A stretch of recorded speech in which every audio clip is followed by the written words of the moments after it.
அதிசயங்கள் நடந்திட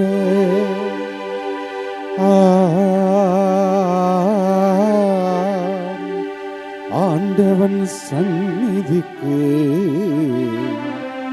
விரைந்து வாருங்கள்.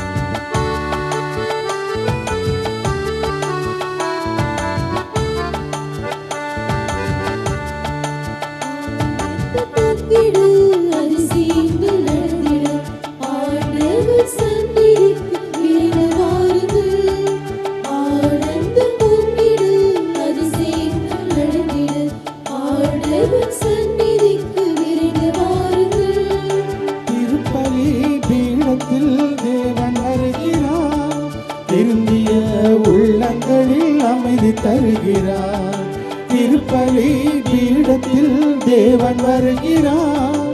திருந்திய உள்ளங்களில் அமைதி தருகிறார். ஆனந்த பொங்கிட அதிசயங்கள் நடந்திட ஆண்டவன் சந்நிதிக்கு விரைந்து வாருங்கள்.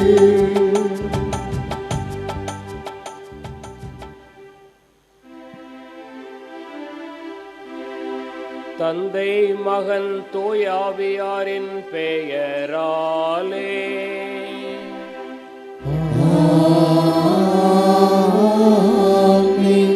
நம் ஆண்டவராகிய இயேசு கிறிஸ்துவின் அருளும் கடவுளின் அன்பும் தூயாவியாரின் நட்புறவும் உங்கள் அனைவரோடும் இருப்பதாக.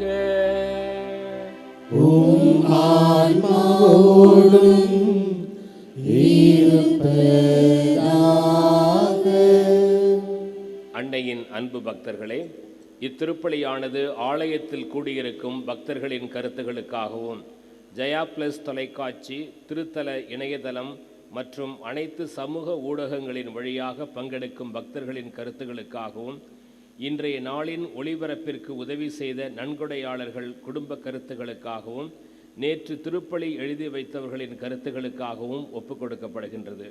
மேலும் இந்த ஒளிபரப்பை காணுகின்ற அனைத்து அன்னையின் பக்தர்களையும் இறைவன் நிறைவாக ஆசீர்வதிக்கவும் இத்திருப்பலியில் மன்றாடுவோம். Dear devotees, this Mass is offered for all the faithful gathered here and those who are participating through Jaya Plus, Shrine Web TV, as well as other social media, and in a special way for all the sponsors of this live telecast Mass and those who wrote their Mass intentions yesterday, and all the devotees of Our Lady of Health Velangani who are watching the same. இத்தூய மறை நிகழ்வில் பங்கு பெற நாம் தகுதி பெறும் பொருட்டு நம்முடைய பாவங்களையும் குற்றங்களையும் எண்ணி மனம் வருந்துவோம்.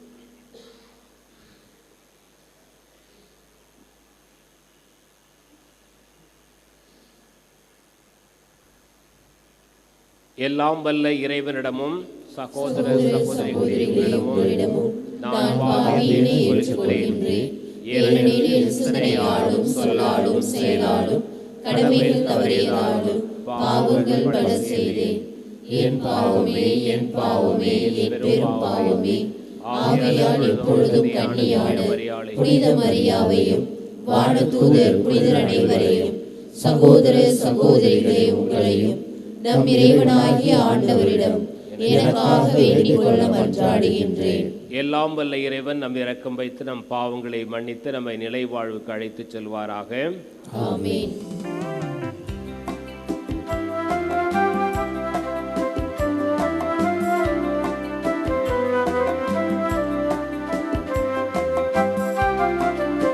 ஆண்டவரே ஆண்டவரே இரக்கமாயிரும். ஆண்டவரே ஆண்டவரே இரக்கமாயிரும். கிறிஸ்துவே கிறிஸ்துவே இரக்கமாயிரும். ஆண்டவரே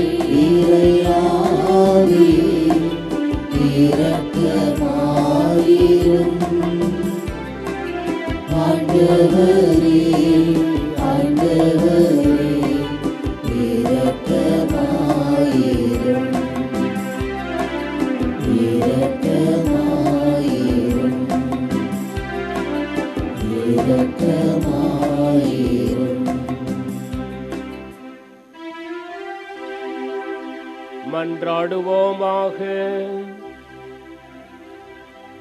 இறைவா, எல்லா மக்களையும் ஒளிர்விப்பவரே, முடிவில்லா அமைதியில் மகிழவும் மக்களுக்கு அருள் தாரும்.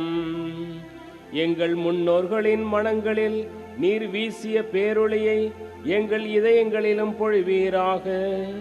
உம்மோடு தூய ஆவியாரின் ஒன்றிப்பில் இறைவனாய் என்றென்றும் வாழ்ந்து ஆட்சி செய்கின்ற எங்கள் ஆண்டவரும் உம் திருமகனுமாகிய இயேசு கிறிஸ்து வழியாக உம்மை மன்றாடுகின்றோம்.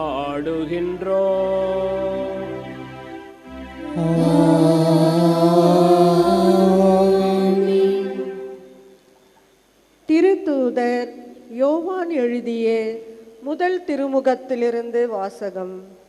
அன்பார்ந்தவர்களே, கடவுள் நம்மீது அன்பு கொண்டார் என்றால் நாமும் ஒருவர் மற்றவர் மீது அன்பு கொள்ள கடமைப்பட்டிருக்கிறோம். கடவுளை எவரும் என்றுமே கண்டதில்லை. நாம் ஒருவர் மற்றவரிடம் அன்பு கொண்டுள்ளோம் என்றால் கடவுள் நம்மோடு இணைந்திருப்பார். அவரது அன்பு நம்மிடம் நிறைவு பெறும். அவர் நமது ஆவியை நமக்கு அருளியதால் நாம் அவரோடு இணைந்திருக்கிறோம் எனவும் அவர் நம்மிடம் இணைந்திருக்கிறார் எனவும் அறிந்து கொள்கிறோம். தந்தை தம் மகனை உலகிற்கு மீட்பராக அனுப்பினார் என்பதை நாங்களே கண்டறிந்தோம், சான்றும் பகருகிறோம். இயேசுவே இறைமகன் என ஏற்று அறிக்கையிடுபவரோடு கடவுள் இணைந்திருக்கிறார். அவரும் கடவுளோடு இணைந்திருக்கிறார். கடவுள் நம்மிடம் கொண்டுள்ள அன்பை அறிந்துள்ளோம், அதை நம்புகிறோம். கடவுள் அன்பாய் இருக்கிறார். அன்பில் நிலைத்திருக்கிறவர் கடவுளோடு இணைந்திருக்கிறார். கடவுளும் அவரோடு இணைந்திருக்கிறார். கடவுள் இருப்பது போல் நாமும் இவ்வுலகில் இருக்கிறோம். எனவே தீர்ப்பு நாளில் உறுதியான நம்பிக்கை கொண்டிருப்போம். இவ்வாறு நம்மிடையே உள்ள அன்பு நிறைவடைகிறது. அன்பில் அச்சத்திற்கு இடமில்லை, மாறாக நிறை அன்பு அச்சத்தை அகற்றிவிடும். ஏனெனில் அச்சத்தில் தண்டனை உணர்வு அடங்கியுள்ளது. அச்சம் கொண்டு உள்ளவரிடம் அன்பு முழு நிறைவு அடையாது. ஆண்டவர் வழங்கும் அருள்வாக்கு. இறைவனுக்கு நன்றி. பதிலுரை பாடல். திருப்பாடல் 72. பல்லவி. ஆண்டவரே, எல்லா இனத்தவரும் உமக்கு ஊழியம் செய்வார்கள்.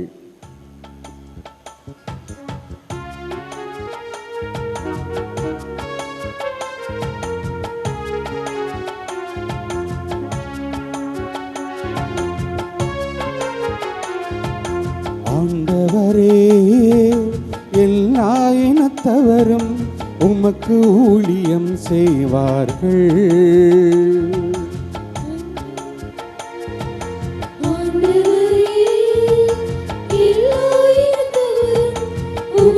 ஊழியம் செய்வார்கள்.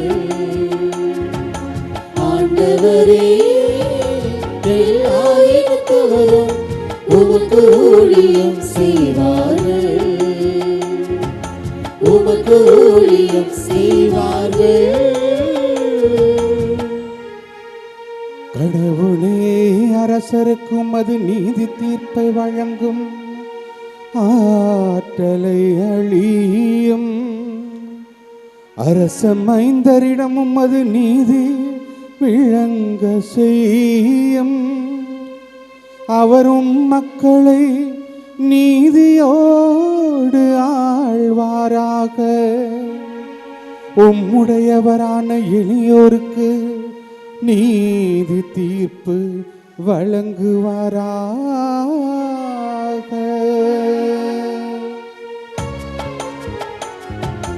ஆண்டவரே, எல்லா இனத்தவரும் உமக்கு ஊழியம் செய்வார்கள்.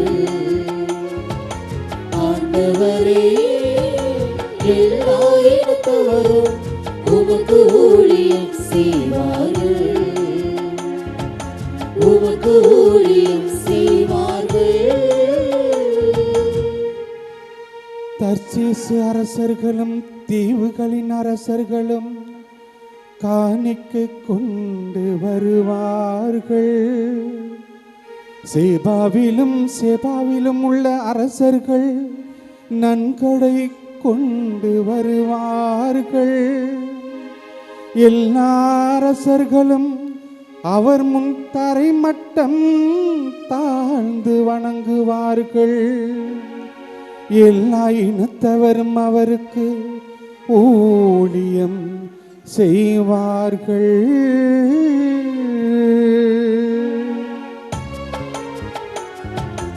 ஆண்டவரே எல்லா இனத்தவரும் உமக்கு ஊழியம் செய்வார்கள், ஆண்டவரே எல்லா இனத்தவரும் உமக்கு ஊழியம் செய்வார்கள், உமக்கு ஊழியம் செய்வார்கள்.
பரிசாற்றப்பட்ட கிறிஸ்துவே உமக்கு மகிமை.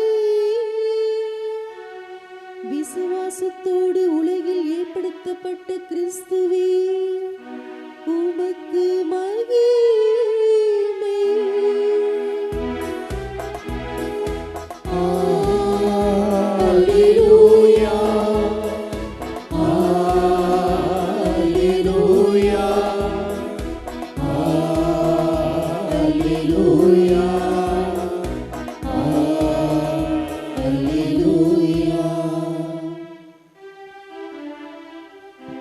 ஆண்டவர் உங்களோடு இருப்பாராக.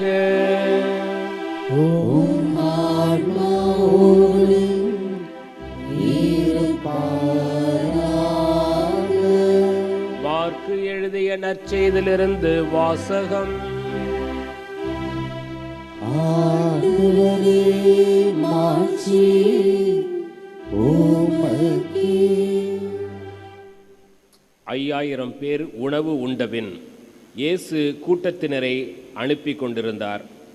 அப்பொழுது தம் சீடரையும் உடனே படகேறி தமக்கு முன் அக்கரையிலுள்ள பெத்சாய்தாவுக்கு செல்லுமாறு அவர் கட்டாயப்படுத்தினார். அவர் அவரிடமிருந்து விடை பெற்று கொண்டு இறைவரிடம் வேண்டுவதற்காக ஒரு மலைக்கு சென்றார். பொழுது சாய்ந்த பிறகும் படகு நடுக்கடலில் இருந்தது. ஆனால் அவர் தனியே கரையில் இருந்தார். அப்பொழுது எதிர்காற்று அடித்தது. சீடர்கள் தண்டு வலிக்க பெரிதும் வருந்துவதைக் கண்ட அவர் கடல் மீது நடந்து அவர்களை நோக்கி வந்தார். அவர்களை கடந்து செல்ல விரும்பினார். அப்போது ஏறக்குறைய 4ஆம் காவல் வேளை. அவர் கடல் மீது நடப்பதைக் கண்டு அது பேய் என்று எண்ணி அவர்கள் அலறினார்கள். ஏனெனில் எல்லோருமே அவரை கண்டு அஞ்சி கலங்கினர். உடனே இயேசு அவரிடம் பேசினார். துணிவோடு இருங்கள், நான் தான், அஞ்சாதீர்கள் என்றார். பிறகு அவர்களோடு படகில் ஏறினார். காற்று அடங்கியது. அவர்கள் மிக மிக மலைத்து போனார்கள். ஏனெனில் அப்பங்கள் பற்றிய நிகழ்ச்சியை அவர்கள் புரிந்து கொள்ளவில்லை. அவர்கள் உள்ளம் மழுங்கி போயிருந்தது. ஆண்டவரின் அருள்வாக்கு.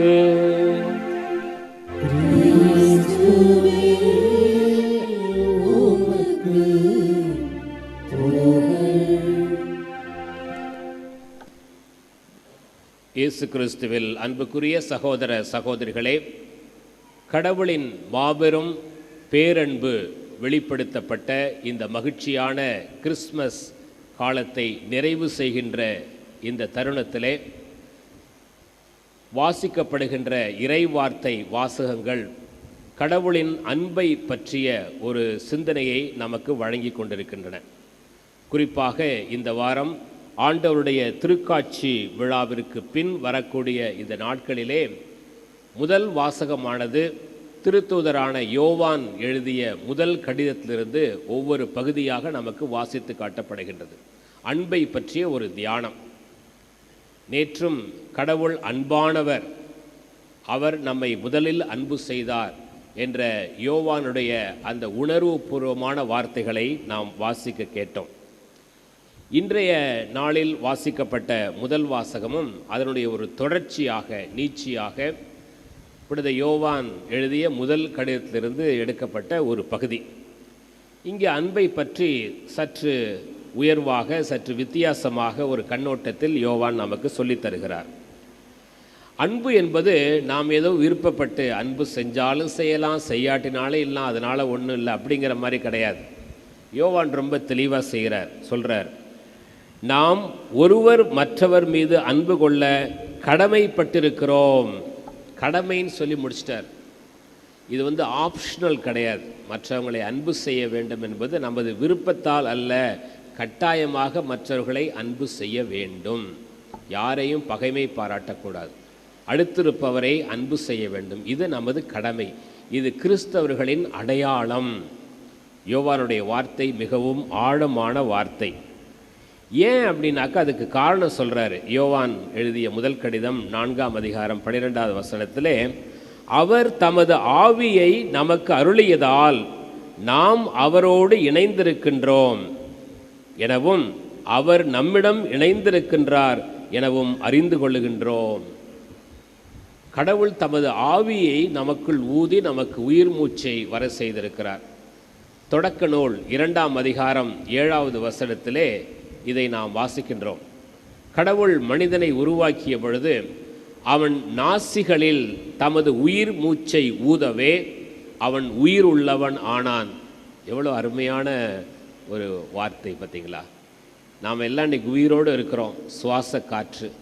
மூச்சு நின்று போச்சுன்னா நம்ம யாரும் உயிரோடு இருக்க போகிறதில்ல. நாம் எல்லாம் உயிரோடு இருக்கிறோம். மூச்சு காற்று. அந்த மூச்சு காற்று யார் கொடுத்தது? கடவுள் கொடுத்திருக்கிறார். அவர் தமது ஆவியை நமக்கு அருளியதால் நாம் அவரோடு இணைந்திருக்கின்றோம். இது மீண்டுமாக கிறிஸ்துவிலே புதுப்பிக்கப்படுகின்றது. யோவான் நற்செய்தி 20ஆம் அதிகாரத்திலே உயிர்த்த ஆண்டவர் தம்முடைய திருத்தூதர்களுக்கு தோன்றிய பொழுது உங்களுக்கு சமாதானம் என்று சொல்லி வாழ்த்தி ஆண்டவர் அவர்கள் மேல் ஊதி தூய ஆவியை பெற்றுக்கொள்ளுங்கள் அப்படின்னு சொல்கிறார். ஆண்டவர் மீண்டுமாக தமது ஆவியை ஊதி இழந்து போனதை ஆண்டவர் மீண்டுமாக புதுப்பிக்கின்றார். பாவத்தால் கடவுளை விட்டு விலகி வந்த அந்த மனித குலத்தின் மீது மீண்டும் தமது ஆவியை விடுத்து அவர்களை தம்மோடு இணைத்து கொள்கின்றார். எனவே நமது சுவாச காற்று கடவுள் நம்மோடு இருக்கிறார் என்பதற்கு மிகப்பெரிய அடையாளம். சற்று நேரம் கண்களை மூடி அப்படியே சுவாச காற்றை உள்ளிழுங்கள். ஆண்டவர் என்னோடு இருக்கிறார் என்பதை உணர்ந்துங்கள். என்கிட்ட உள்ள பாவம், வேண்டாத தீமை எல்லாம் வெளியே போகணுன்னு அந்த மூச்சு காற்றை அப்படியே வெளியே விடுங்க. சுவாச காற்றை உள்ளிழுக்கும் பொழுது ஆண்டவர் என்னோடு இருக்கிறார் அப்படின்னு சொல்லிக்கொண்டே உள்ளிழுங்கள். என்கிட்ட இருக்க தீமை, பகைமை, கோபம் எல்லாம் வெளியே போகணுன்னு அப்படின்னு மூச்சு காற்றை விடுங்கள். இதுதான் யோவான் ஆண்டவர் நம்மோடு இருக்கிறார், எனவே நாம் ஒருவரை அன்பு செய்ய கடமைப்பட்டிருக்கிறோம் என்பதற்கு அடையாளமாக சொல்லித் தருகிறார். எவ்வளவு ஒரு உயர்ந்த சிந்தனை பார்த்தீங்களா? எனவே அன்பு என்பது it is not optional. We have to love one another because God has loved us. கடவுள் நம்மை அன்பு செய்திருக்கிறார். எனவே நாம் ஒருவரை அன்பு செய்ய வேண்டும் என்பது நமது கடமை. அதுவே கிறிஸ்தவ பண்பு, அதுவே கிறிஸ்தவ அடையாளம். சரி, இந்த அன்பு செய்கின்ற பொழுது என்ன நடக்குது அப்படின்னாக்க, அன்பில் அச்சத்திற்கு இடமில்லை. அன்பு இருந்தால் அங்கே பயம் இல்லை, மாறாக நிறை அன்பு அச்சத்தை அகற்றிவிடும். ஏனெனில் அச்சத்தில் தண்டனை உணர்வு அடங்கியுள்ளது. அச்சம் கொண்டுள்ளவரிடம் அன்பு முழு நிறைவு அடையாது. யோவானுடைய இந்த இறைவார்த்தை, யோவான் வழியாக நமக்கு வெளிப்படுத்தப்பட்ட இந்த இறைவார்த்தைக்கு அழகான ஒரு விளக்கம். ஒரு முறை நான் ஆலயத்தில் அமர்ந்து ஜெபித்து கொண்டிருந்தேன் தஞ்சையிலே. அப்பொழுது அங்கே குடில் அமைத்திருந்தார்கள். இந்த கிறிஸ்மஸ் காலத்தில் தான் அந்த குடிலை பார்க்க நிறையா பேர் வந்துக்கிட்டு இருந்தாங்க. ஒரு குடும்பம் அங்கே நின்று ஜெபித்து கொண்டிருந்தார்கள். அங்கே ஒரு சின்ன குழந்தை, குட்டி குழந்தை, அது இங்கேயே ஓடி விளையாண்டுட்டு இருந்துச்சு. அப்போ அந்த ஆலயத்திற்குள்ள அந்த குடிலை, கிறிஸ்மஸ் குடிலை பார்ப்பதற்காக ஒரு மனிதர் வந்தார். நல்ல உயரமான மனிதர், நல்ல பருமனான தோற்றம். அவரை பார்ப்பதற்கே கொஞ்சம் கம்பீரமாக இருந்தது. அந்த குழந்தை அவரை நிமிர்ந்து பார்த்துச்சு. சின்னோண்டு குட்டி பிள்ளை நிமிர்ந்து பார்த்தோன்னே அந்த குழந்தை பயந்துருச்சு. என்ன ஆள் அப்படி கம்பீரமாக அப்படி வர்றார். பயந்துட்டு அவர் ஒன்றும் இந்த குழந்தையை மிரட்டலை, உருட்டலை, ஒன்றும் செய்யலை. அவர் வர்றாரு பேசாமல் கோயிலுக்குள்ள. இந்த குழந்தை பயந்து கொண்டு ஓடி சென்று அவருடைய அப்பா தோளில் ஏறிக்கொண்டது. அவங்க அப்பா தூக்கி தோளில் வச்சுக்கிட்டார். அந்த குழந்தை தோளில் சாஞ்சுக்கிட்டு கண்ணு மட்டும் இந்த தோளுக்கு மேலே தெரியுது. தெரிந்து அந்த கம்பீரமான மனிதரை பார்த்து அப்படிங்குது. அப்படின்னா என்ன அர்த்தம்? அந்த குழந்தை பயந்துருச்சு. ஆனால் அந்த குழந்தை பயந்தோடனே அப்பா தோளில் இருந்தோன்னே அதுக்கு வருது பாருங்க தைரியம். அவங்க அப்பா தோளில் இருந்தோன்னு தைரியம். அவ்வளோ பெரிய மனிதரை பார்த்து இப்படி கை காட்டுது. அவங்க அப்பாவும் சின்னோண்டு சித்தாக தான் இருக்கார், பொசுக்குன்னு இருக்கிறார். ஆனால் அந்த கம்பீரமான மனிதர் அவர் ஒன்றுமே கண்டுக்கல. அவர் பாட்டுக்கு போகிறார், கோயிலுக்கு வர்றார். ஆனால் அந்த குழந்தை அதனுடைய மனநிலை பார்த்தீங்களா? என் அப்பா தோளில் நான் இருக்கிறேன், எனக்கு இனிமேல் பயம் இல்லை. ஆனால் நாம் எல்லாம் கடவுளுடைய தோளில் இருக்கிறோம். கடவுள் நம்மை சுமந்து காக்கின்ற கடவுள். நமக்கு அந்த அன்பை உணர்ந்திருந்தால் அச்சம் இல்லை. அதுதான் யோவான் சொல்கிறார், அன்பு அச்சத்தை அகற்றிவிடும். அந்த குழந்தைக்கு அப்பா மேலே அவ்வளோ அன்பு, பாசம். அப்பா என்னை அன்பு செய்கிறார், எப்படி என்னை காப்பாற்றுற, எவ்வளோ பெரிய எதிரியாக இருந்தாலும் காப்பாற்றுற, அவ்வளோ நம்பிக்கைங்க அந்த குழந்தைக்கு. நமக்கு இருக்கா அந்த நம்பிக்கை? இந்த யோவான் வழியாக கடவுள் வெளிப்படுத்திய அந்த இறைவார்த்தைக்கு இது ஒரு பெரிய கமெண்ட்ரி, பெரிய டிக்ஷனரி, பெரிய விளக்கம். இந்த குழந்தையினுடைய செயல் ஒரு பெரிய விளக்கம். அதை பார்த்தோன்னு எனக்கு அப்படியே இறையியல் சிந்தனை சிறகடித்து பறக்க ஆரம்பித்து விட்டது. இதுதான் யோவான் சொல்லிக் கொடுக்கிறார். அன்பு இருக்கிற இடத்தில் அச்சத்தில் இடமில்லை. கடவுள் நம்மோடு இருக்கிறார், அந்த அன்பை உணர வேண்டும். இதைதான் புனித பவுலடியார் எபேசியருக்கு எழுதிய கடிதம் 3ஆம் அதிகாரம் 18வது இறைவசனத்திலே அழகாக சொல்லுகிறார். நாம் அனைவரும் இறை மக்களோடு இணைந்து, நாம் எல்லாம் இங்கே இருக்கோம் இறை மக்களோடு இணைந்து, நீங்களும் நானும், நாம் அனைவரும் இறை மக்களோடு இணைந்து கிறிஸ்துவின் அன்பின் நீளம், அகலம், உயரம், ஆழம் இவற்றை உணர்ந்து அறிவுக்கு எட்டாத அந்த அன்பை அறிந்து கொள்ள ஆற்றல் பெறுவோமாக. எவ்வளோ அழகான வார்த்தை பார்த்தீங்களா? பவுலடியார் ஆண்டவருடைய அன்பை உணர்ந்து, ஏன்னா அவர் சவுலாக இருந்த பொழுது கிறிஸ்தவர்களை துன்புறுத்தினார், கிறிஸ்தவர்களை கொல்ல வேண்டும் என்று வெறியோடு இருந்தார். அத்தகைய ஒருவர் மீது கடவுள் தமது அன்பை பொழிந்து அவரை ஒரு திருத்தூதர் நிலைக்கு, நற்செய்தி அறிவிப்பாளராக அவரை உயர்த்துகிறார். அதனால தான் கடவுளுடைய அன்பை ரொம்ப ஆழமாக உணர்ந்தவராய் எபேசியருக்கு எழுதிய கடிதம் 3ஆம் அதிகாரத்திலே 18வது வசனத்தில் எழுதுகிறார்.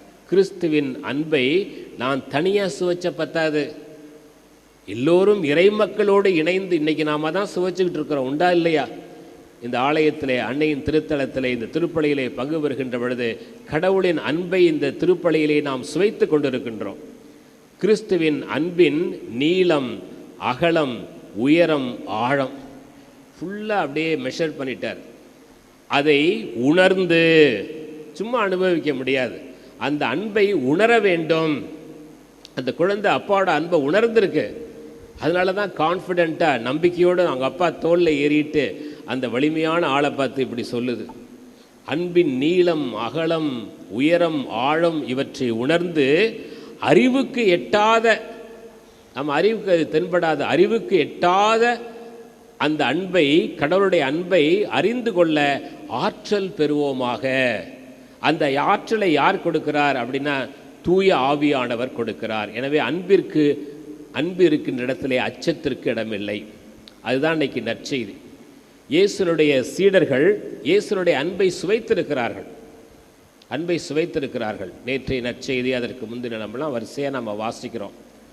கடவுள் இறைமகன் இயேசு ஆயனில்லா ஆடுகளைப் போல் மக்கள் இருந்ததை கண்டு அவர்களுக்கு நீண்ட நேரம் போதிக்கலானார் என்று நற்செய்தியாளர் சொல்லுகிறார். அவர்கள் பசியாக இருக்கிறார்கள், அவர்களுக்கு உண்ண ஏதாவது கொடுங்கள் அப்படின்னு சொல்லி 5 அப்பங்களையும் 2 மீன்களையும் எத்தனை பேருக்கு கொடுத்தாரு? 5000 பேருக்கு கொடுத்தாரு. Very good. அப்படி ஆண்டவர் தமது அன்பை வெளிப்படுத்துகிறார். இயேசு கிறிஸ்துவில் அன்பு வழிந்தோடுகிறது, பெருக்கெடுத்து வெளிப்படுத்தப்படுகின்றது. இந்த அன்பை எல்லாம் சுவைச்சிட்டாங்க. அதுக்கு முன்னாடி தான் திருத்தூதர்கள் ஆண்டவருடைய அந்த வல்லமையை பெற்றவர்களாய் எல்லா இடத்திற்கும் போய் நற்செய்தி அறிவித்து பேய்களை ஓட்டி நோய்களை எல்லாம் குணமாக்கிட்டு வராங்க. எல்லாத்தையும் அனுபவித்த அந்த சீடர்கள் இப்போ படகுல போயிட்டுருக்கிறாங்க. ரொம்ப அழகாக மார்க்கு நற்செய்தி விவரமாக சொல்லப்பட்டிருக்கிறது. படகில் செல்லுகின்ற பொழுது எதிர்காற்று அடித்ததால் படகு தண்டு வலிக்கிறார்கள். அந்த துடுப்பை போட்டுக்கிட்டே இருக்கிறாங்க. ஆனால் படகு அங்கேயே தான் நின்றுட்டுருக்கு. எதிர்காற்று அடிக்கிறதுனால படகு மூவ் ஆகலை. 4ஆம் காவல் வேலை அப்படின்னா என்னன்னாக்க, இரவை 4 பகுதிகளாக ரோமியர்கள் பிரித்தார்கள். அப்படி தான் அந்த காலத்தில் கணக்கு போட்டாங்க. இந்த 4ஆம் காவல் வேலை அப்படிங்கிறது விடியறதுக்கு முன்னாடி உள்ள அந்த 3 hours, 3 மணி நேரம். அதிகாலை 3 மணியிலிருந்து 6 மணி வரை இரவு முழுவதும் அவர்கள் துடுப்பு போடுறாங்க. ஆனால் படகு போவே இல்லை. எவ்வளோ பரிதாப நிலை பார்த்தீங்களா? அவங்க ஏற்கனவே உடல்லாம் சோர்ந்து போயிருக்கிறாங்க. அப்போ ஆண்டவர் அங்கே வருகிறார். தங்களை அன்பு செய்த ஆண்டவர் வருகிறார், வேற யாரும் அல்ல. ஆனால் இவர்கள் என்ன பண்ணுறாங்க? அவர்கள் அஞ்சினார்கள். ஐயோ பேய் அப்படின்னு கத்துறாங்க. ஆண்டவரை பார்த்து பேயின்னு கத்துறாங்க. அப்போ தான் ஆண்டவர் என்ன சொல்கிறார்? அந்த வார்த்தை தான் இங்கே எழுதி, துணிவோடு இருங்கள். ஏன் பயப்படுறீங்க? என்னுடைய அன்பை நீங்கள் சுவைத்தது இல்லையா? அந்த குழந்தைக்கு இருக்கிற அந்த நம்பிக்கை நமக்கு ஏங்க இல்லை? அந்த குழந்தைக்கு அப்பா மேலே அவ்வளோ நம்பிக்கை, ஒரு மனிதர் அவர் மேலே அவ்வளோ நம்பிக்கை. ஆனால் நாம் கடவுள் நமக்கு எவ்வளோ காரியம் செய்தாலும் நாம் அஞ்சி நடுங்குகின்றோம். ஆண்டவர் நமக்கு கொடுத்தது கோழை உள்ளத்தே அல்ல. புனித பவுலுடைய திமோத்தியுக்கு எழுதிய 2வது கடிதம் 1 அதிகாரத்தில் எழுதுகிறார், ஆண்டவர் நமக்கு கொடுத்தது கோழை உள்ளத்தை அல்ல, உறுதி தரும் உள்ளத்தை கொடுத்திருக்கிறார். எனவே இந்த சீடர்களை பார்த்து ஆண்டவர் சொல்லுகிறார், துணிவோடு இருங்கள், நான் தான் இயேசு அப்படின்னு சொல்லி அந்த காற்றும் கடலும் அடங்கி விடுகிறது. ஆண்டவரது பிரசன்னம் வந்தோடனே எது அவங்களுக்கு பிரச்சனையாக இருந்துச்சோ அந்த பிரச்சனையை அடங்கிடுச்சு. ஆண்டவரது அன்பை சுவைக்க தொடங்கிய அந்த வினாடியே அவருடைய பிரச்சனையெல்லாம் மறைந்து போய் கடல் அமைதியாக இருக்கிறது. அவர்கள் பத்திரமாக கரை சேருகிறார்கள். இந்த இறைவார்த்தை நமக்கு சொல்லிக் கொடுக்கின்ற பாடம் என்ன? நமது வாழ்க்கையில் எதிர்காற்று நிறைய அடிக்குது, எல்லா பக்கத்துலேருந்து அடிக்குது, சுற்றி அடிக்குது. நாம் வாழ்க்கையில் முன்னேறணும்னு நினைக்கிறோம். ஆனால் இவ்வளவுதான் நாம் கடினமாக உழைச்சாலும் துடுப்பு போட்டாலும் வாழ்க்கையில் முன்னேற முடியலே. அங்கலாய்க்கிறீர்களா? ஆண்டவர் சொல்லுகிறார், துணிவோடு இருங்கள், நான் உங்களோடு. உங்கள் வாழ்க்கையில் நான் வெற்றி பெறச் செய்வேன். உங்கள் வாழ்க்கையில் நான் முன்னேற்ற பாதையை நோக்கி உங்களை நடத்தி செல்வேன். நோயினால் துன்புகிறாயா? உனக்கு சுகம் தருவேன். அதனால தான் ஆரோக்கிய மாதா, சுகம் தரும் மாதா, அவர் லேடி ஆஃப் குட் ஹெல்த். இந்த வார்த்தைகளை நாம் நம்ப வேண்டும். இந்த அச்சம் இருக்கும் இடத்தில் நிறை அன்புக்கு இடமில்லை, நிறை அன்பு இருக்கும் இடத்தில் அச்சத்திற்கு இடமில்லை. பழைய ஏற்பாட்டிலிருந்து ஒரு நிகழ்வை உங்களுக்கு சுட்டி காட்ட விரும்புகின்றேன். தொடக்க நூல் 27ஆம் அதிகாரம். ஈசாக்கின் 2 புதல்வர்கள். அபிரகாமின் மகன் ஈசாக்கு, 2 புதல்வர்கள், ஏசா, யாக்கோப்பு. அப்போ யாக்கோப்பு இளையவன், ஏசா மூத்த மகன். இளைய மகன் தந்தையினுடைய ஆசிரை பெற்றுக்கொள்கிறான். மூத்த மகன் வெளியில் போயிருக்கும்போது நிறைய ஆசிரை பெற்றுக்கொள்கிறான். எனவே மூத்த மகன் ஏசா வந்தவுடன் தனக்கு ஆசீர் வழங்கும்படியாக கேட்ட பொழுது அவங்க அப்பா சொல்கிறாரு, ஆசீர்வாதத்தை இளைய மகன் உடைய தம்பிக்கு கொடுத்துட்டப்பா, உனக்கு கொடுக்க முடியாது அப்படின்னோன்னு அவனுக்கு வெஞ்சினம். நான் சுருக்கமாக சொல்லுகிறேன். தொடக்க நூல் 27ஆம் அதிகாரம் வீட்டில் போய் வாசிச்சு பாருங்கள். அவன் வெஞ்சினம், பயங்கர கோபம். என்னை ஏமாற்றி என் தம்பி சொத்தெல்லாம் அபகரிச்சிட்டானே. இன்றைக்கி குடும்பத்தில் எவ்வளோ சொத்து பிரச்சனை. அண்ணன் தம்பி, அண்ணன் அக்கா, தம்பி தங்கச்சி, இப்படி எவ்வளோ இடத்துல சொத்து பிரச்சனை பைபிளில் இருக்குங்க. ஏசா வெஞ்சினம் கொண்டு, எவ்வளோ தூரத்துக்கு அவன் சினம் கோபம் போயிடுச்சுனாக்க அவன் தனக்குள்ளே சொல்கிறான். மைண்டு வாய்ஸ்ன்னு நினச்சிட்டு சத்தமாக பேசுகிறான். மனசுக்குள்ளே நினைக்கிறேன் நினச்சிட்டு வாய் சத்தமாக பேசுது. அவ்வளோ குழம்பி போய் அவ்வளோ கோபம். என்ன சொல்கிறான்? என்னுடைய தந்தை இறந்த பிறகு என் தந்தைக்காக துக்கம் கொண்டாட வேண்டிய நாட்கள் நெருங்கி வந்து விட்டது. என் தந்தை இறந்த பிறகு என் தம்பியை கொன்று நான் திருப்தி அடைவேன். பா, எவ்வளோ கோபம்! அந்த கோபத்தினோட வெளிப்பாடு. தம்பியை கொன்று தான் இவன் திருப்தி அடைகிறான். I will be satisfied when I kill my brother, tells Esau. யாக்கோப்பை கொன்றுதான் நான் திருப்தி அடைவேன். இதை அவங்க அம்மா கேட்டுறாங்க. யாக்கோப்போட அம்மா, ஐயோ என் 2 பிள்ளைங்களும் நல்லா இருக்கணும். அம்மா அப்படி தான் நினைப்பாங்க. நான் பெற்ற பிள்ளைங்க 2 பிள்ளைங்களும் நல்லா இருக்கணுமே. இப்படி அண்ணன் தம்பி மேலே இவ்வளோ கோபமாக இருக்கானே அப்படின்னு சொல்லி யாக்கோப்பை அனுப்பி விடுகிறார். நீ வீட்டில் இருக்காதப்பா, இது நம்ம வீடு தான், இருந்தாலும் வீட்டில் இருந்தாக்க உன்னை கொன்றுவான், நீ போயிடு. யாக்கோப்பு தன் வீட்டை விட்டு வீட்டிலே நிம்மதியாக வாழ முடியவில்லை. அன்பு இல்லைங்க, அங்கே அன்பு இல்லை, அச்சம். சொந்த வீட்டிலே வாழ முடியலை. யாக்கோப்பு போகிறார். ஆனால் யாக்கோப்பு அப்படி சாதாரண ஆள் கிடையாது. யாக்கோப்பை போல நான் போராடுவேன், எலியாவை போல நான் ஜெபித்திடுவேன் அப்படின்னு ஒரு பாடல் இருக்கு, அழகான பாடல். யாக்கோப்பு கடவுளோடு போராடுகிறார். ஏன் எனக்கு இந்த வேதனை? எனது குடும்பத்திலே சமாதானம் வேண்டும், எனது குடும்பத்திலே நிம்மதி வேண்டும் அப்படின்னு ஜெபிக்கிறார். இரவு முழுவதும் போராடுவதாக அதே தொடக்க நூல் 32ஆம் அதிகாரத்திலே நாம் வாசிக்கிறோம். கடவுளோடு ஜெபத்தில் போராடுகிறார். அதனால தான் யாக்கோப்பை போல நான் போராடுவேன் அப்படின்னு அந்த பாடல் வரிகள் அழகாக எழுதப்பட்டிருக்கிறது. அப்போ கடவுள் அவருக்கு ஆசீர்வாதத்தை கொடுக்குறாரு. யாக்கோப்பு தன்னுடைய அண்ணனை சந்திப்பதற்காக வருகிறார். 33ஆம் அதிகாரத்தில் ரொம்ப பயந்து போய் வரார். அண்ணனை பார்த்தோன்னே நம்மளை கொன்றுவான். அதே மாதிரி தகவல் அவருக்கு வருகிறது யாக்கோப்புக்கு. ஓ அண்ணன் 400 பேரோட வந்துக்கிட்டு இருக்கான் உன்னை பார்க்கறதுக்கு. ஏற்கனவே இவருக்கு பீதி. அண்ணன் ஒரு ஆளாவல்ல, 400 பேரோட வர்றான். இவருக்கு அப்படியே நடிகிருச்சு. கடவுளே, இரவு முழுவதும் உங்கள்கிட்ட ஜெபிச்சுட்டு வரேன், அண்ணன் அப்படி 400 பேரோட வரானே அப்படின்னு.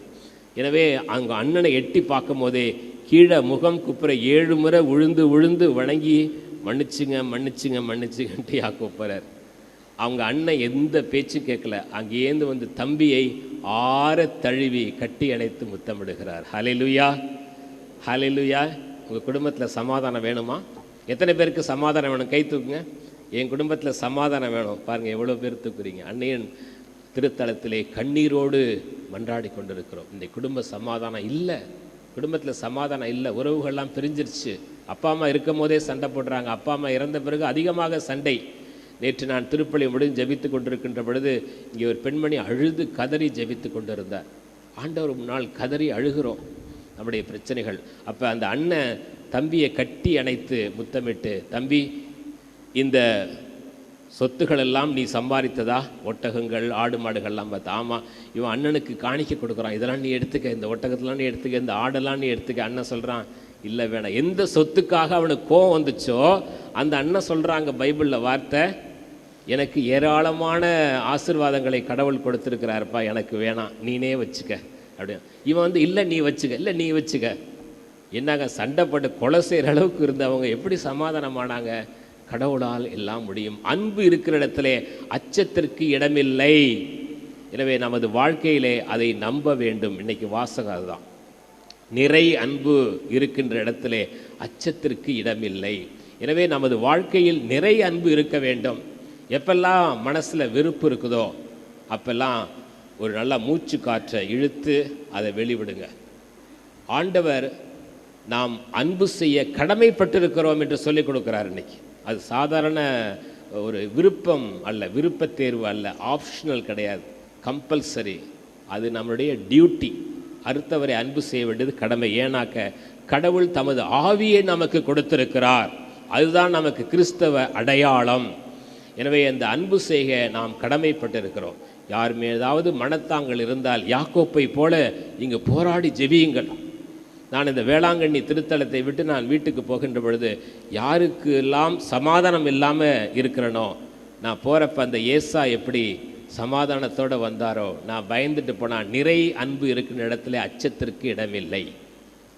நிறை அன்பு அச்சத்தெல்லாம் அகற்றிடுது. நான் போகும் பொழுது அங்கு சமாதானம் இருக்க வேண்டும், ஆசீர்வாதம் இருக்க வேண்டும் அப்படின்னு மாதா வழியாக, வேளாங்கண்ணி ஆரோக்கிய அன்னை வழியாக ஜெபிச்சுட்டு போங்க. நிச்சயமாக சமாதானம். போர்ச்சுகீசிய மாலுமிகள் அந்த படகுல வருகின்ற பொழுது, அந்த புயல் காற்று சூறாவளி கப்பலில் வருகின்ற பொழுது, மாதாவை நோக்கி ஜெபித்த பொழுது மரியன்னை வழியாக ஆண்டவர் அந்த கடலிலே பேரமைதியை உண்டாக்கினார். அத்தகைய ஒரு திருத்தலத்தில் நாம் நிற்கிறோம். கடலை பார்க்கும் போது அதில் சும்மா குளிச்சுட்டு ஃபோட்டோ எடுத்துகிட்டு செல்ஃபி எடுத்துகிட்டு ஃபேஸ்புக்லேயும் இன்ஸ்டாலையும் போடுறது முக்கியம் கிடையாது. அங்கே என்ன நடந்துச்சு, அங்கே மாபெரும் அற்புதம் நிகழ்ந்த இடம். போர்ச்சுகீசிய மாலுமிகள் கலங்கி தவித்த பொழுது, இன்றைக்கி எப்படி இயேசுனுடைய சீடர்கள் படகிலே தவித்த பொழுது ஆண்டவரது பிரசன்னம் அவர்களை காப்பாற்றியதோ, அதே போல் இந்த இடத்துல இன்றைக்கி நற்செய்தி வாசகம் இங்கே நடந்துச்சுங்க. சும்மா இல்லை, இந்த கடற்கரையை பார்க்கும்போது சும்மா எல்லா பீச்சு மாதிரியும் இல்லை, மெரினா பீச்சு மாதிரி மற்ற பீச்சு மாதிரி கிடையாது. இங்கே அற்புதம் நிகழ்ந்த இடம். அதை பார்க்கின்ற பொழுது ஆண்டவர் செயலாற்றிய இடம். அந்த இடத்துல நிற்கிறீங்க. எனது வாழ்க்கையில் உள்ள குழப்பங்களும் கவலைகளையும் மறைய வேண்டும் அப்படின்னு உட்காந்து ஜெபம் பண்ணுங்க. திருத்தலத்தை ஜெபம் பண்ணுங்க, கடற்கரையை பார்த்து ஜெபம் பண்ணுங்க. எனது வாழ்க்கையில் இந்த கடல் அலை போல, சூறாவளி போல எல்லா பக்கத்துலேருந்து காற்று அடிக்குது. எதிர்காற்று அடித்ததால் அவர்களால் தண்டு வலிக்க முடியாமல் அதே இடத்துல நிற்கிறாங்க. ஒரு அடி ஏறினா 2 அடி சறுக்குது அப்படின்னு சொல்லி ஒருத்தர் அழுது ஜெபம் சொல்லி கேட்டார். ரொம்ப கஷ்டப்பட்டு உழைக்கிற ஃபாதர், ஒரு அடி ஏறினா 2 அடி சறுக்குது. என்ன ஃபாதர் இது கொடுமை? வாழ்க்கையில் சோர்ந்து போகிறீர்களா? மனம் தளர்ந்து போக வேண்டாம். அதான் இன்னைக்கு சீடர்களுடைய அனுபவமாக இருந்தது. கிறிஸ்துவனுடைய அன்பின் நீளம், அகலம், உயரம், ஆழம் இவற்றை உணர்ந்து அறிவுக்கு எட்டாத அந்த அன்பை அறிந்து கொள்ள ஆற்றல் பெறுவீர்களாக. அந்த ஆற்றலை இந்த நற்கருணை அருட்சாதன் நமக்கு நிறைவாக கொடுக்கிறது. எனவே கிறிஸ்துவில் பிரியமானவர்களே, அஞ்ச வேண்டாம், துணிவோடு இருங்கள், துணிவோடு இருங்கள். நான் உங்களோடு. கிறிஸ்துவின் பிரசன்னம் நம்மை நிறை அன்பை அறியச் செய்யும், நிறை அன்பை உணரச் செய்யும். அதன் வழியாக நம்மை மகிழ்ச்சிக்கும் வெற்றிக்கும் அழைத்து செல்லும் என்ற நம்பிக்கையோடு தொடர்ந்து திருப்பலியிலே பங்கு பெறுவோம்.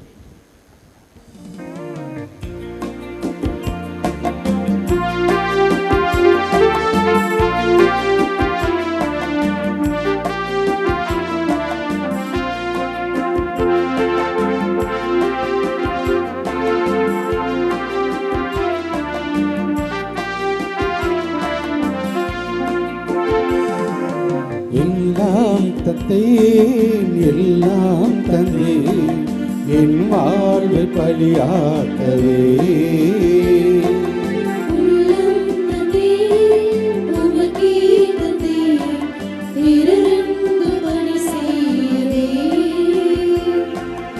என் இயேசுவே, என் தெய்வமே, உம்மோடு உறவாடவே. என் இயேசுவே, என் தெய்வமே, உம்மோடு உறவாடவே. என்னை தந்தே, எல்லாம் தந்தே, என் வாழ்வை பலியாக்கவே. உள்ளம் தந்தே, உமக்கே தந்தே, பிறரன்பு பணி செய்யவே. புகழோடு நான் வாழவில்லை, உன் புகழ் ஒன்று எனக்கு போதும். அருள்வாழ்வினில் நான் வளர உம் அன்பொன்று எனக்கு போதும். உயிரோடும் தாழ்வோடும் வாழும் போது உம் உறவொன்று எனக்கு போதும்.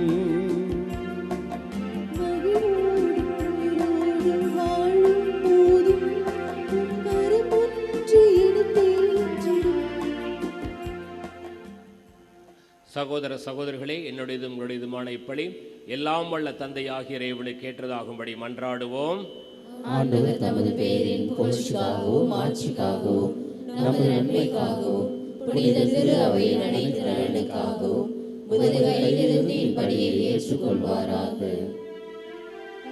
இறைவா, உண்மையான இறைப்பற்றுக்கும் அமைதிக்கும் காரணரே, மாண்புக்குரிய உம்மை காணிக்கை வழியாக தகுந்த முறையில் வழிபட நாங்கள் வேண்டுகின்றோம்.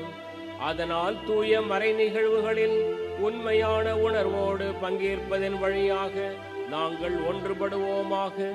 எங்கள் ஆண்டவரான இயேசு கிறிஸ்து வழியாக உம்மை மன்றாடுகின்றோம்.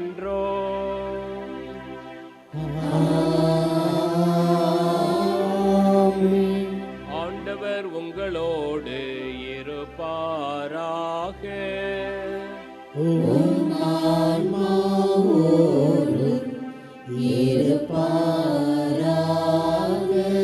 இதயங்களை மேலே எழுப்புங்கள்.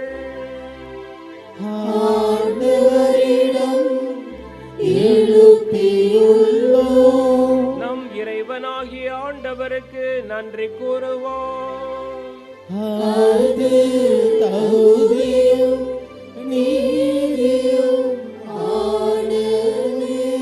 ஆண்டவரே, தூயவரான தந்தையே, என்றும் உள்ள எல்லாம் வல்ல இறைவா, எங்கள் ஆண்டவராகிய கிறிஸ்து வழியாக எந்நாளும் எவ்விடத்திலும் நாங்கள் உமக்கு நன்றி செலுத்துவது மெய்யாகவே தகுதியும் நீதியும் ஆகும்.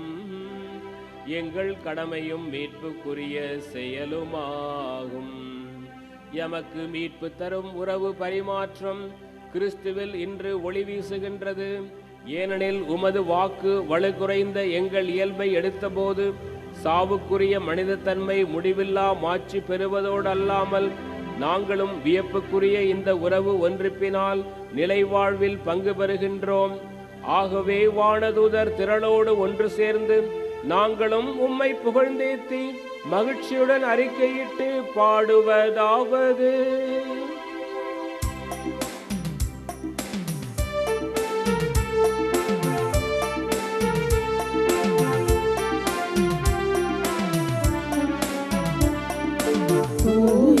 தூயவர் தூயவர் வான்படைகளின் கடவுளாம் ஆண்டவர். விண்ணகமும் மண்ணகமும் உமது மாட்சியால் நிறைந்துள்ளன. உன்னதங்களிலே ஓசன்னா, உன்னதங்களிலே ஓசன்னா. ஆண்டவர் பேரால் வருகிறவர் ஆசி பெற்றவர். உன்னதங்களிலே ஓசன்னா, உன்னதங்களிலே ஓசன்னா. ஆண்டவரே, நீர் மெய்யாகவே தூயவர், தூய்மை அனைத்திற்கும் ஊற்று. ஆகவே உம்முடைய ஆவியை பொழிந்து இக்காணிக்கைகளை தூய்மைப்படுத்த உம்மை வேண்டுகின்றோம்.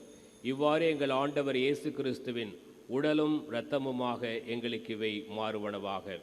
அவர் பாடுபட உளம் கனிந்து தம்மை கையளித்த போது அப்பத்தை எடுத்து நன்றி செலுத்தி அதை பிட்டு தம் சீடர்களுக்கு அளித்து அவர் கூறியதாவது: அனைவரும் இதிலிருந்து பெற்று உண்ணுங்கள், ஏனெனில் இது உங்களுக்காக கையளிக்கப்படும் என் உடல்.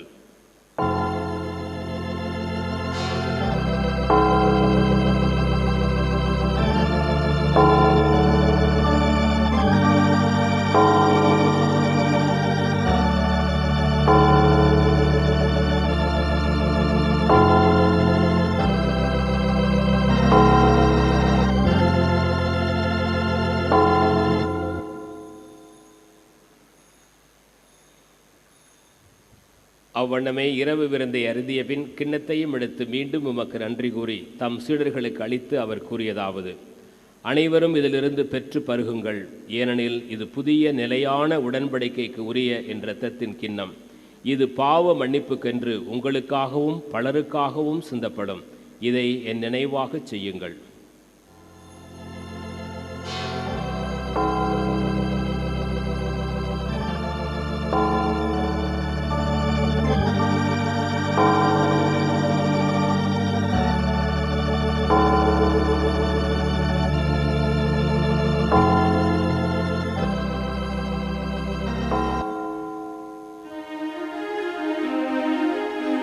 நம்பிக்கையின் மறைபொருள்.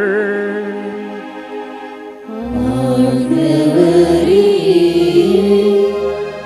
நீர் வருமளவும் உமது இறப்பினை அறிக்கையிடுகின்றோம். உமது உயிர்ப்பினையும் எடுத்துரைக்கின்றோம். ஆகவே ஆண்டவரே, நாங்கள் கிறிஸ்துவின் இறப்பினையும் உயிர்ப்பினையும் நினைவு கூர்ந்து வாழ்வதரும் அப்பத்தையும் மீட்பளிக்கும் கிண்ணத்தையும் உமக்கு ஒப்புக் கொடுக்கின்றோம். உம் திருமண் என்று உமக்கு ஊழியம் புரிய தகுந்தவருடன் எங்களை ஏற்றுக்கொண்டீர். எனவே உமக்கு நன்றி செலுத்துகின்றோம். மேலும் கிறிஸ்துவின் உடலிலும் இரத்தத்திலும் பங்கு கொள்ளும் எங்களை தூய ஆவியார் ஒன்று சேர்க்க வேண்டுமென உம்மை தாழ்மையுடன் மன்றாடுகின்றோம். ஆண்டவரே, உலகெங்கும் பரவியிருக்கும் திரு அவையை நினைவு கூர்ந்தருளும். எங்கள் திருத்தந்தை லியோ, எங்கள் ஆயர் சகாயராஜ், எல்லா திருநிலையினர் ஆகிய அனைவரோடும் உமது திரு அவை அன்பில் நிறைவு பெறச் செய்தருளும். மேலும் உயிர்த்தெழும் எதிர்நோக்குடன் துயிர் கொள்ளும் எங்கள் சகோதர சகோதரிகளையும் இறந்தோர் அனைவரையும் இரக்கத்துடன் நினைவு கூர்ந்து திருமுக ஒளியினுள் ஏற்றருளும்.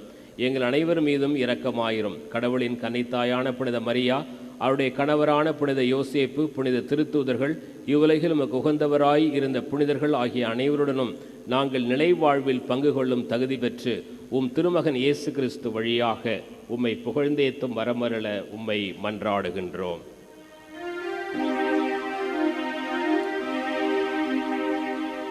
இவர் வழியாக இவரோடு இவரில் எல்லாம் வல்ல இறைவனாகிய தந்தையே, தூய ஆவியாரின் ஒன்றிப்பில் எல்லா புகழும் மாட்சியும் என்றென்றும் உமக்கு உரியதே.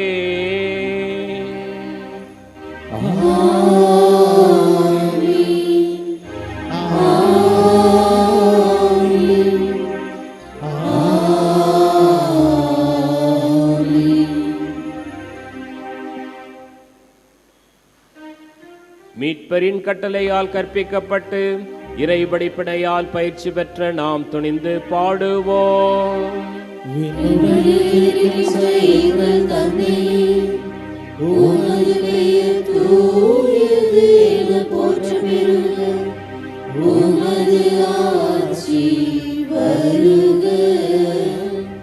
உமது திருவுளம் விண்ணுலகில் நிறைவேறுவது போல மண்ணுலகிலும் நிறைவேறுக. எங்கள் அன்றாட உணவை இன்று எங்களுக்கு தாரும்.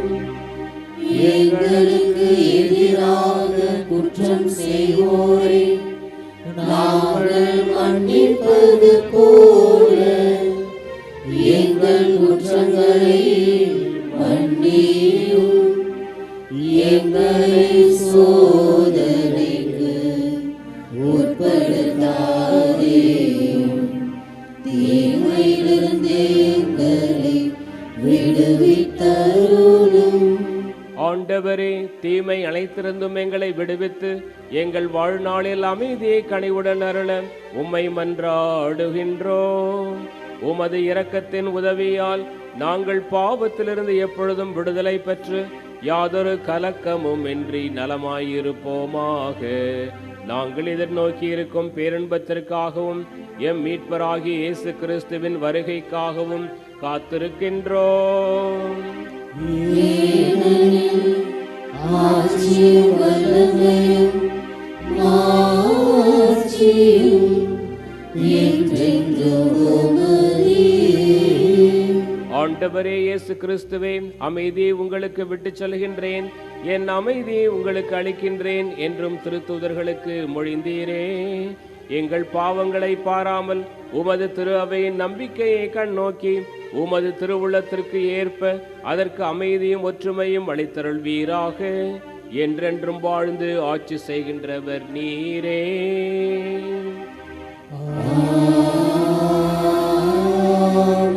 ஆண்டவருடைய அமைதி உங்கள் அனைவரோடும் இருப்பதாக.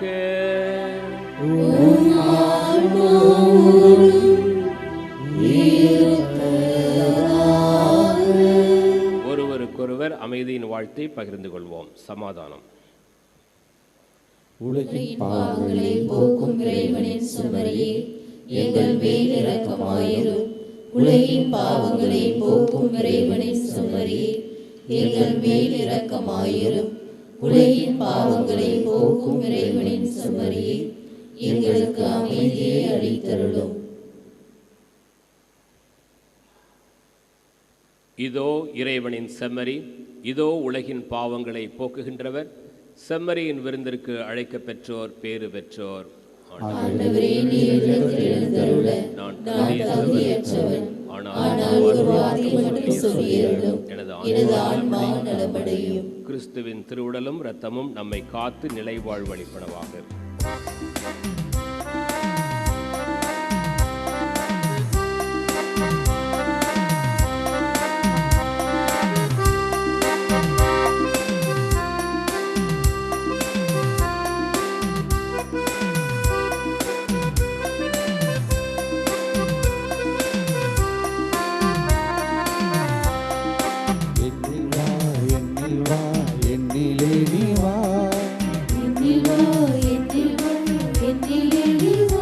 உன்னை நான் காணவா, என்னை நீ காக்கவா, வண்ண ஒளியாகவா, பெண்ணின் வழியாகவா, எந்த நினைவாகவா, என்னில் உறவாடவா. என்னில் வா, என்னில் வா, என்னிலே நீ வா, என்னில் வா, என்னில் வா, என்னிலே நீ வா.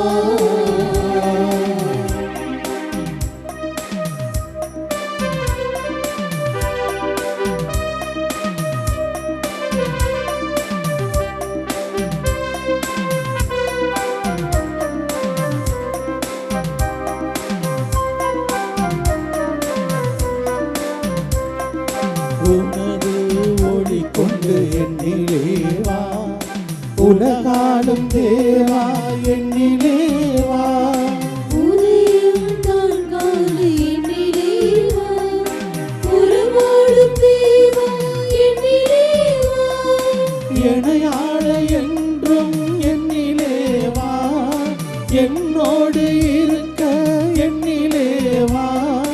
உணவாகவா, உறவாடவா, உயிர் வாழ உயிரே வா,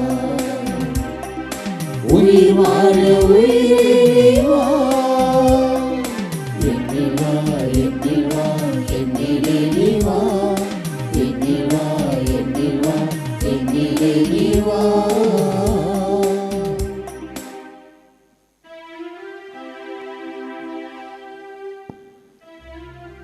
மன்றாடுவோமாக.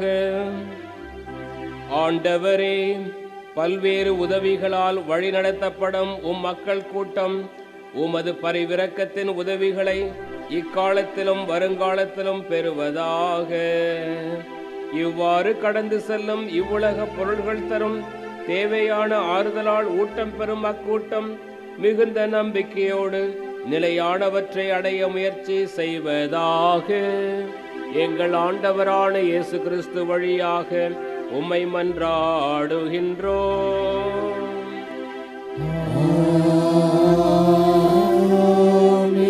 ஆண்டவர் உங்களோடு இருப்பாராக.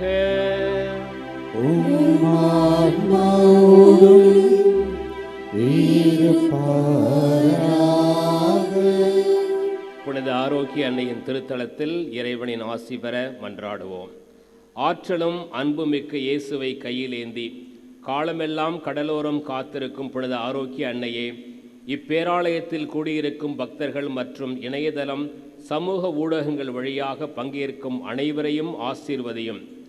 இவர்களின் மனம் சோர்ந்து போகும் பொழுது பால்கார பாலகனின் பால் குடத்தை பொங்க செய்தது போல இவர்களின் மனங்களையும் மகிழ்ச்சியால் பொங்க வையும். இவர்கள் தோல்வியால் துவண்டு போகும் பொழுது நடக்க இயலாத சிறுவனை நடக்க வைத்தது போல இவர்களையும் எழுந்து நடக்க வையும். இவர்கள் துன்பக் கடலில் தத்தளித்து தடுமாறும் பொழுது போர்ச்சுகீசிய மாலுமிகளை கரை சேர்த்தது போல இவர்களையும் கரை சேர்த்தரலும். வரம் பெற்றுத்தரும் புனித ஆரோக்கிய அன்னையின் ஆசீர் உங்களோடு என்றும் தங்குவதாக. May Jesus touch you and heal you through the loving hands of his dear mother, Our Lady of Good Health, Velankanni. எல்லாம் வல்ல இறைவன் தந்தை மகன் தூயாவியார் உங்களுக்கு ஆசீர் வழங்குவாராக.